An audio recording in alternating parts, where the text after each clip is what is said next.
hanya karena dia menggunakan toilet rumah majikannya saat malam badai karena tidak tahan ingin buang air. Ia langsung diusir tanpa ampun dari rumah. Karena merasa terhina dan dipermalukan, keesokan harinya ia datang kembali sambil membawa kue coklat berisi campuran kotorannya dan pura-pura menyesal seolah ingin meminta maaf. Mantan majikannya pun dengan sikap angkuh menerimanya kembali masuk rumah. Sambil menikmati kue, sang majikan terus saja mengejek dan merendahkannya. Bahkan berkata bahwa kalau ingin bekerja lagi, gajinya hanya setengah dari sebelumnya. Mendengar itu, Minnie pun marah besar. Untuk pertama kalinya dia melawan dan membalas perlakuan orang kulit putih dan mengatakan kue yang dia makan adalah kotorannya.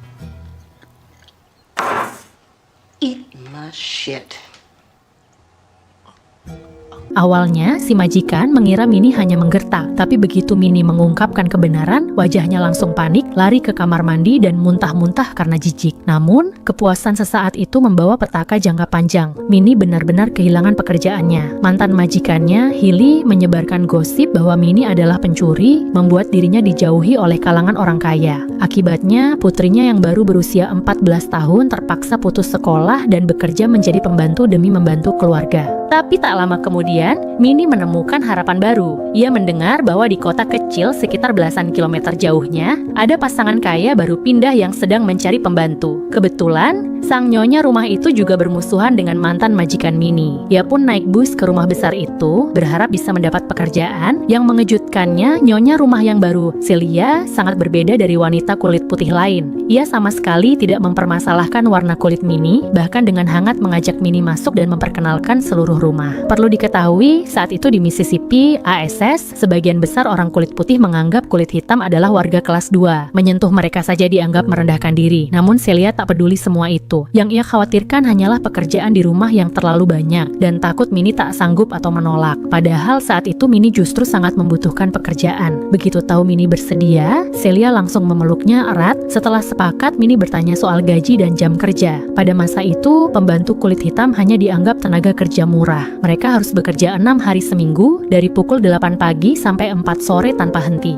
Tapi digaji hanya $182 per bulan. Awalnya Minnie tak berharap banyak dan siap menerima nasib. Tapi Celia justru menawarkannya jam kerja lebih pendek dan gaji lebih tinggi. Standar upah layaknya pembantu kulit putih. Keberuntungan ini membuat Minnie sangat bahagia. Malam itu, Minnie langsung pergi ke rumah sahabatnya untuk berbagi kabar gembira. Namun dia terkejut karena mendapati seorang gadis kulit putih asing sedang duduk bersama sahabatnya. Spontan, Minnie merasa curiga dan waspada. Karena dalam masyarakat yang penuh diskriminasi ini, hampir tak ada orang kulit putih yang sudi datang ke rumah orang kulit hitam. Dengan penuh curiga, Minnie bertanya siapa gadis itu dan apa tujuannya. Rupanya gadis itu adalah lulusan baru dari universitas dan bekerja di koran lokal sebagai jurnalis. Karena kecintaannya pada dunia menulis dan rasa keadilan, ia ingin menulis buku biografi tentang kehidupan pembantu kulit hitam agar dunia tahu penderitaan mereka dan berharap mereka bisa keluar dari bayang-bayang diskriminasi. Namun Minnie tak percaya, baginya tak mungkin ada orang kulit putih yang benar-benar peduli pada nasib kulit hitam. Ia dengan tegas melarang sahabatnya terlibat. Sahabatnya pun awalnya ragu karena mereka tinggal di kota kecil yang penuh dengan rasisme ekstrem. Di kota ini, siapapun yang menyuarakan kesetaraan kulit putih dan hitam bisa dipenjara atau lebih parah, menerima ancaman pembunuhan. Walaupun cerita yang dibagikan tidak secara langsung menyuarakan kesetaraan, tetap saja sangat berisiko. Maka sahabatnya pun menolak. Namun setelah mengetahui bahwa Minnie kehilangan pekerjaan, tak bisa mendapatkan penghasilan lagi, dan bahkan kerap mengalami KDRT dari suaminya. Kemarahan dan penderitaan bertahun-tahun yang ia pendam pun meledak. Meski begitu, Minnie masih merasa ini terlalu berbahaya. Maka saat mengetahui sahabatnya telah mantap untuk ikut menulis, ia sempat marah dan pergi dari rumah. Tapi belum berjalan jauh, ia kembali masuk. Dalam hatinya, ia juga menyimpan hasrat untuk memperjuangkan suara kaum kulit hitam. Malam itu, dua wanita kulit hitam yang berani itu saling membuka hati dan menceritakan kisah hidup mereka. Semakin lama, mereka semakin bersemangat hingga fajar pun menyingsing dan mereka belum juga berhenti. Walau kisah mereka sudah sangat kuat, dua cerita belum cukup untuk menjadi sebuah buku. Setidaknya masih dibutuhkan 10 orang lagi untuk berani bersuara. Sayangnya, tak banyak yang cukup berani. Semua takut akan balasan atau hukuman. Apalagi, belum lama ini ada seorang pembantu lain yang dipenjara. Itu terjadi setelah Minnie dipecat, mantan majikannya, Hilly, mempekerjakan pembantu baru. Tapi di hari pertama bekerja, pembantu baru itu membuat permintaan yang dianggap tidak sopan. Ia berkata, kedua anak saya baru saja diterima di universitas, namun ia masih kekurangan $75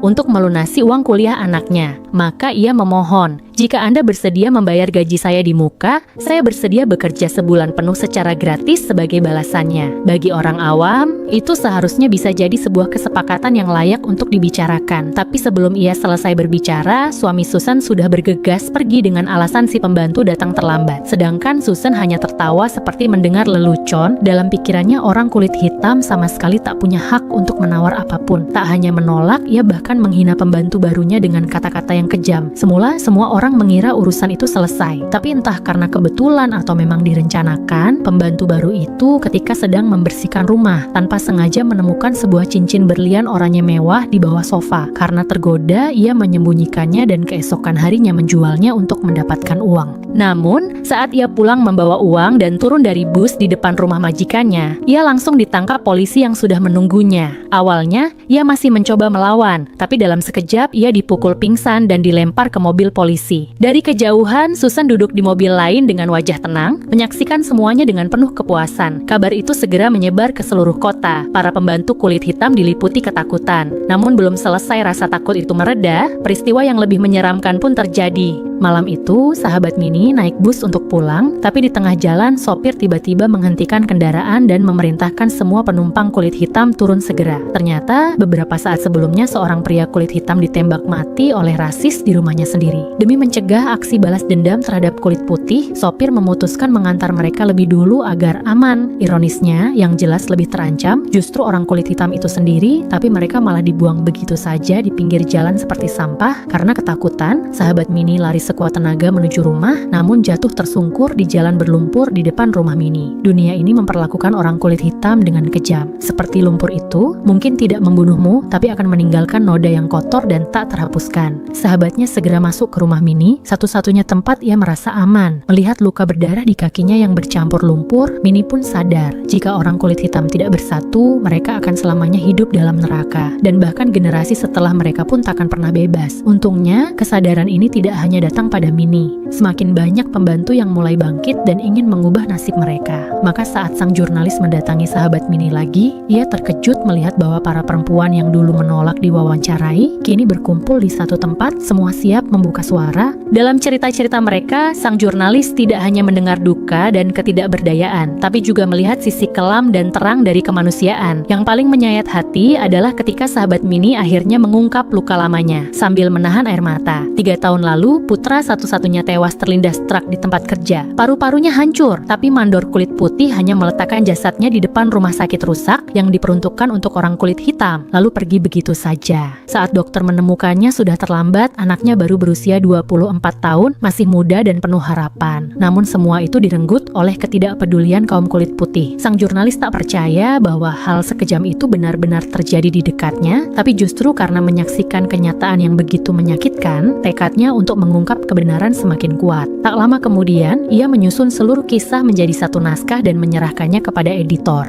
Editor pun menyambut baik ide yang tak biasa ini dan bersedia menerbitkannya. Tapi sebelum buku itu dicetak, ada satu masalah besar. Meskipun semua narasumber menggunakan nama samaran, semua kisah ini nyata dan terjadi di kota kecil itu. Susan pasti akan berusaha menyebarkan kabar bahwa semua itu bohong. Tapi jika ia melakukannya, berarti ia secara tak langsung mengakui bahwa cerita itu benar, dan saat itulah ia pasti akan mengamuk dan memburu Minnie habis-habisan. Meski Minnie bersikeras tetap melanjutkan, sang jurnalis masih ragu untuk mengambil risiko. Namun kemudian sesuatu terjadi yang mengubah segalanya. Dalam sebuah pertemuan sosial para nyonya kulit putih, Susan tiba-tiba mengusulkan agar setiap rumah membangun toilet khusus untuk pembantu kulit hitam, demi mencegah insiden seperti yang dilakukan Minnie, menggunakan toilet majikannya. Melihat semua wanita kulit putih mengangguk setuju dan tertawa puas, jurnalis itu hanya bisa merasa getir. Tak lama kemudian mereka menggelar acara ceramah amal yang sangat munafik. Susan berdiri di podium, tampil seolah-olah sebagai wanita penuh kebaikan hati, mengajak semua orang untuk hadir dalam acara penggalangan dana untuk anak-anak Afrika. Kata-katanya terdengar seolah tulus, tapi jurnalis tahu itu hanya untuk pencitraan dan pamer. Tiba-tiba, Susan menunjuk dirinya dan menyuruh agar berita amal itu dimuat di koran. Karena permintaan itu terlihat mulia di mata publik, sang jurnalis hanya bisa pura-pura setuju, lalu mencari alasan untuk menunda. Namun Susan Susan yang licik akhirnya curiga dan datang langsung ke rumah sang jurnalis untuk menuntut jawaban. Terpaksa, jurnalis itu pun mulai menulis artikel. Saat menyusun naskah, ia tak sengaja melihat foto lama dirinya bersama Susan. Dulu mereka adalah sahabat karib. Tapi kemudian, seperti kebanyakan wanita kulit putih, Susan menikah dan menjadi nyonya kaya. Sedangkan dirinya pergi keluar kota dan menyelesaikan kuliah yang selama ini ia impikan. Ia pernah mengira mereka berjalan di jalur yang sama. Sejak kecil, sang jurnalis dan Susan sebenarnya adalah sahabat dekat. Namun seiring waktu dan perbedaan pandangan, jarak di antara mereka semakin melebar. Hingga akhirnya hubungan itu berada di ambang putus. Tapi sang jurnalis sama sekali tidak menyesalinya. Karena bagi dia, jalan hidup yang berbeda tak bisa ditempuh bersama. Ia pun menyimpan foto lama mereka berdua ke dalam laci gelap yang tak pernah dibuka. Dalam naskah yang ia tulis, ia bahkan mengganti kata donasi barang amal menjadi donasi kloset bekas. Maka ketika artikel itu terbit, Susan benar-benar menerima kiriman toilet tua dari rumah sakit sebagai sumbangan dan sontak menjadi bahan tertawaan seluruh kota. Meskipun dihujat oleh banyak orang, Susan tetap mengadakan acara amal seperti rencana semula. Semua warga kulit putih dari kota dan daerah sekitar diundang, termasuk Celia dan suaminya. Celia memang bukan wanita kulit putih kebanyakan. Ia tidak pandai memasak, tidak mengerti tata krama kaum sosialita, dan seringkali dianggap aneh. Bahkan, pernah suatu kali ia dengan penuh semangat membawa kue ke acara kumpul-kumpul para nyonya, tapi justru dibiarkan di luar pintu tanpa belas kasihan. Awalnya Celia tak paham mengapa ia selalu dijauhi. Hingga suatu hari, Minnie menjelaskan bahwa suaminya dulu pernah menjalin hubungan dengan Susan. Semua orang mengira Celia telah merebut kekasih orang lain, dan itulah sebabnya mereka memusuhinya. Mendengar itu, Celia pun sadar dan bertekad menjernihkan kesalahpahaman di malam acara amal itu. Maka ia dan suaminya pun datang ke pesta. Acara penuh kemewahan dengan para tamu tenggelam dalam anggur dan tawa. Seolah-olah mereka lupa bahwa tujuan utama mereka adalah membantu anak-anak Afrika yang kelaparan. Ketika acara lelang dimulai, sesuatu terjadi yang membuat Susan bingung dan marah. Seseorang telah menawar tinggi sebuah kue pai coklat buatan Minnie. Persis seperti pai yang dulu membuat Susan secara tidak sadar memakan kotoran manusia. Ketika Susan berusaha menahan diri dan tetap tersenyum, Celia datang mendekat dan dengan tulus berkata, "Aku bukan orang ketiga dan suamiku tidak pernah selingkuh darimu. Jika kamu masih marah, aku bisa minta Minnie membuatkan lebih banyak pai untukmu. Lagi pula kamu sepertinya sangat menyukainya sampai-sampai sengaja membelinya malam ini." Kalimat terakhir itu meskipun tak disengaja membakar amarah Susan. Ia merasa Celia dan Minnie telah bersekongkol untuk mempermalukannya. Amarah Susan meledak, sikapnya terhadap Celia makin buruk dan Celia yang tidak tahu apa-apa hanya bisa menangis dan kabur dari tempat itu. Walau insiden itu terjadi, acara tetap berjalan lancar. Susan berdiri di pintu, menyapa tamu-tamu penting yang hendak pulang satu persatu. Saat itulah, ibunya tiba-tiba muncul dengan sepiring pai coklat sambil bersenandung. Ternyata, ibunya lah yang sebenarnya membeli kue itu. Karena dulu, saat insiden pai kotoran terjadi, ia juga berada di tempat kejadian dan sempat tertawa. Susan merasa dipermalukan, langsung mengirim ibunya ke panti jompo tanpa belas kasihan. Kini sang ibu membalasnya dengan cara elegan, menyusun balas dendam yang tak akan merusak nama keluarga, tapi cukup untuk menyakitinya. Tak lama kemudian, jurnalis menyelesaikan draft naskah bukunya. Saat sahabat Minnie dan Minnie sendiri membacanya, mereka merasa haru dan bangga. Tapi ketika mereka bertanya kapan buku itu akan terbit, sang jurnalis menjawab, "Masih kurang satu cerita lagi, cerita tentang aku dan pembantuku. Dulu, saat kecil, ia adalah gadis tinggi dengan wajah penuh bintik-bintik. Ia sering jadi bahan ejekan dan dikucilkan teman-temannya. Ibunya sibuk dengan urusan sosial dan tak pernah peduli dengan isi hati anaknya. Satu-satunya yang memperhatikannya hanyalah sang pembantu kulit hitam yang setiap hari memberinya semangat dan dukungan hingga ia tumbuh menjadi gadis yang percaya diri. Bisa dibilang dibandingkan sang ibu, justru pembantu itulah yang lebih pantas disebut sebagai ibu sejatinya." Namun setelah ia kuliah dan kembali ke rumah beberapa tahun kemudian, pembantu itu menghilang tanpa jejak. Ia pernah bertanya kepada ibunya, tapi jawabannya hanya, dia berhenti bekerja. Dulu ia sempat mempercayainya, namun setelah mengalami dan menyaksikan berbagai peristiwa diskriminasi, ia yakin ada sesuatu yang disembunyikan. Maka ia kembali bertanya dan akhirnya sang ibu pun mengungkapkan kebenarannya. Ternyata 2 tahun setelah ia pergi, ibunya diangkat menjadi juru bicara komunitas kulit putih, sebuah posisi yang sangat terhormat. Banyak pejabat penting datang menghadiri jamuan makan di rumah mereka. Namun saat acara berlangsung, pembantu yang sudah tua dan lambat mendapat cemoohan dari tamu-tamu elit. Ibunya merasa malu tapi tetap bersabar. Lalu ketika bel rumah berbunyi lama dan sang pembantu tidak mendengar karena karena sudah tua dan setengah tuli, ibunya akhirnya turun tangan sendiri membuka pintu. Yang datang adalah putri si pembantu, yang datang untuk mengunjungi ibunya. Namun karena tamu mereka adalah para elit kulit putih, ibunya tidak mengizinkan mereka masuk lewat pintu depan. Ia menyuruh mereka masuk dari pintu belakang dan menunggu di dapur. Putri pembantu itu tak terima diperlakukan seperti itu, dan langsung masuk dari pintu depan. Salah satu tamu merasa tersinggung dan langsung menuntut agar ibu dan anak itu dipecat.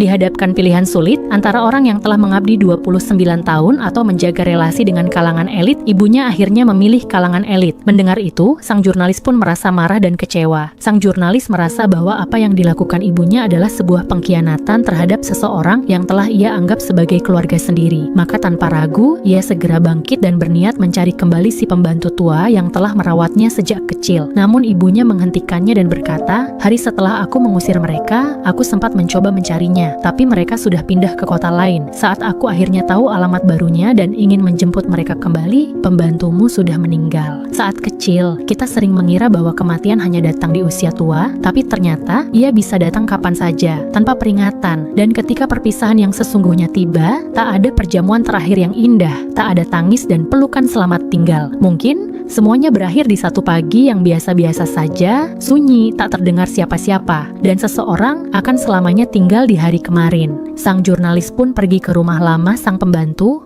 namun tempat itu kini hanya reruntuhan. Dalam sekejap, semua kenangan masa kecil membanjiri pikirannya. Ia seolah melihat sosok wanita tua yang begitu ia sayangi, sedang duduk di tangga depan rumah, menyisir rambutnya dengan lembut. Beberapa waktu kemudian, buku berjudul The Help mulai muncul di berbagai toko buku dan pasar swalayan. Dan pada saat yang sama, Minnie menerima sepucuk surat berisi uang sebesar $46 dikirim tanpa nama. Ternyata, sang jurnalis membagikan seluruh hasil penjualan buku kepada setiap narasumber sebagai bentuk penghormatan dan terima kasih. Meskipun buku itu seluruhnya tentang pengalaman para pembantu kulit hitam, kisahnya yang unik dan mengharukan membuatnya viral di kalangan kulit putih juga. Suatu hari, Ibu Susan sedang membaca buku itu dengan antusias di panti jompo. Ia terkejut sekaligus geli ketika menemukan bagian yang menceritakan tentang insiden kue kotoran anaknya. Dengan niat usil, ia langsung menelepon Susan dan menyuruhnya membaca bagian Mississippi manis di buku tersebut. Malam itu, suara teriakan mengguncang rumah Susan. Ia mulai panik, seperti yang pernah diprediksi Minnie. Saat orang-orang mulai mencurigai bahwa buku itu mengungkap kejadian nyata di kota mereka, hanya Susan yang mati-matian menyangkal. Awalnya ia berpikir bisa mempertahankan reputasinya dengan menyangkal semuanya. Tapi tekanan makin besar. Bahkan Yayasan Amal Afrika yang pernah ia pamerkan mulai mengiriminya surat balasan yang menyindirnya sebagai dermawan palsu.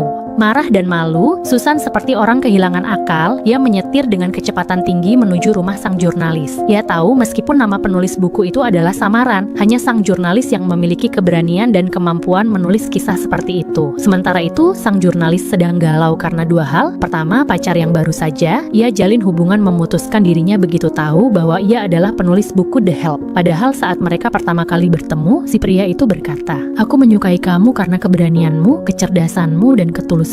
Tapi kini, semua sifat itu justru jadi alasan untuk meninggalkannya." Barulah sang jurnalis sadar, pria itu tetaplah bagian dari sistem lama yang meyakini bahwa orang kulit putih selalu lebih tinggi dari kulit hitam. Kedua, ia mendapat tawaran pekerjaan dari sebuah surat kabar besar di New York. Namun konflik yang ia timbulkan di kota kecil itu dan sikap ibunya yang dulu selalu menentangnya membuatnya ragu. Saat itu, Susan tiba-tiba datang sambil mengamuk. Ia bahkan mengancam akan mengadukan semuanya ke ibu sang jurnalis, tapi tak disangka sang ibu justru membela putrinya dengan tegas. Ia bahkan mengusir Susan keluar dari rumah mereka. Ternyata, setelah membaca buku The Help, sang ibu akhirnya memahami jalan pikiran dan bakat anaknya. Selama ini, ia selalu menganggap perempuan harus menikah, mengurus rumah, dan bersikap lembut. Tapi kini ia sadar, baik laki-laki maupun perempuan, kulit putih maupun kulit hitam, semua berhak memilih jalan hidup sendiri. Meski telah didukung ibunya, sang jurnalis tetap belum yakin untuk menerima tawaran ke New York. Hingga pada suatu hari, Minnie dan sahabatnya datang membawakan ratusan tanda tangan dari komunitas kulit hitam sebagai bentuk dukungan penuh. Ketika sang jurnalis mengutarakan kekhawatirannya bahwa mereka akan diserang karena buku itu, sahabatnya berkata, "Kalau itu benar terjadi, kamu pun tak akan bisa melindungi kami hanya dengan tinggal di sini. Lagi pula, aku dan Minnie akan saling menjaga." Akhirnya, sang jurnalis pun pergi dari kota kecil itu, meninggalkan semuanya demi mengejar masa depan dan perubahan yang lebih besar. Sementara itu, Minnie kembali ke rutinitasnya sebagai pembantu. Tapi kali ini, saat ia hendak masuk rumah, ia melihat suami Celia turun dari mobil. Minnie ingin berpura-pura tenang dan terus berjalan, tapi ketika pria itu memanggilnya, ia panik dan langsung lari. Sejak awal bekerja, Celia memang memintanya untuk tidak memberitahu suaminya bahwa ia menyewa pembantu kulit hitam. Celia tak mau suaminya tahu bahwa ia tak pandai mengurus rumah tangga, maka diam-diam ia mempekerjakan Minnie. Minnie sempat takut kalau rahasia itu terbongkar, bisa-bisa ia ditembak di tempat. Tapi saat itu, ia terlalu butuh pekerjaan dan Celia menawarkan bayaran yang sangat layak, maka ia memilih untuk bertahan. Namun kini, saat rahasia itu benar-benar terbongkar, Minnie benar-benar merasa takut. Ia memungut sebatang ranting, siap bertarung habis-habisan jika perlu. Tapi tak disangka, suami Celia justru berkata dengan suara lembut,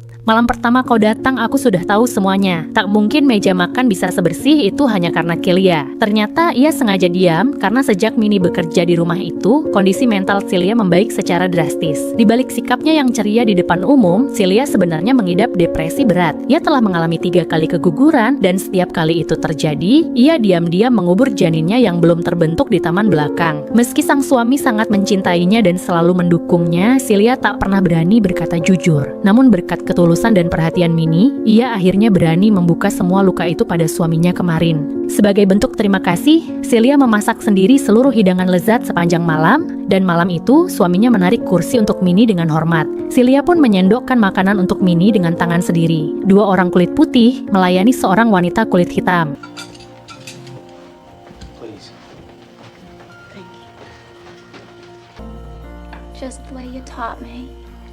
Okay. Here. Sebuah simbol kemanusiaan yang luar biasa. Bagi Minnie, itulah awal dari sebuah kebahagiaan sebagai manusia seutuhnya. Namun nasib sahabat Minnie tak seberuntung itu. Karena majikannya adalah Susan si Ratu Telur, maka saat Susan menyuarakan kebenciannya dan meminta pemecatan, sang majikan hanya bisa menuruti. Sebelum pergi, sahabat Minnie yang selalu menghindari konflik dengan orang kulit putih, akhirnya berani bicara. "Kau bisa memecatku, bisa menjebloskanku ke penjara, tapi kau tak bisa mengendalikan pikiranku atau membungkam suaraku. Aku sering dipuji karena tulisan tanganku, maka tak kuasa aku menuliskan semua kebusukanmu. Kau adalah perempuan jahat yang penuh kebencian. Suatu hari kau pasti akan membayar semua perbuatanmu." Setelah itu, ia tak pernah lagi bekerja sebagai pembantu rumah tangga. Dalam hidupnya, ia telah merawat 17 anak, hanya 1 yang berkulit hitam. Sisanya anak-anak majikannya yang berkulit putih, tapi ia memperlakukan semuanya dengan cinta yang sama. Ia selalu berkata, "Kamu baik hati, kamu cerdas, kamu sangat penting." Ia tahu banyak dari anak-anak itu tak pernah mendapatkan kasih sayang dari orang tua mereka. Namun setelah menyuarakan isi hatinya, ia merasa merdeka. Di sisa hidupnya, ia ingin mengamati lebih banyak orang, mengalami lebih banyak hal, dan menulis tentang dunia yang ia lihat dengan tulus.